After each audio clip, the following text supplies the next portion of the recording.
Go to dun sa group na yon, makikita mo talaga yung mga tao nagtatanong sa niya, ano bang technique pag kunyari talagang nasusura talaga ako, yung talagang ayoko talaga yung language, nahihirapan talaga ako. Anong group to, Jokes?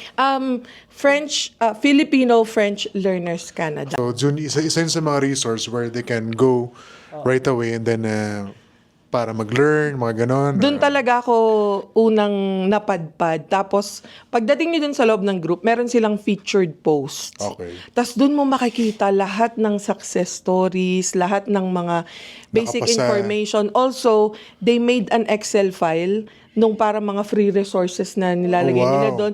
At the Wow. same time, they have an Excel file din nung mga tutors na nakatulong sa kanila, which I'm gonna discuss later kasi sobrang ano na naman to, sobrang finicky nung part nung paghahanap nung ano. Finicky. Yeah, birthday finicky. Sobrang hirap maghanap ng right Yung tugma sa learning style mo. sa learning style. Ang hirap talaga.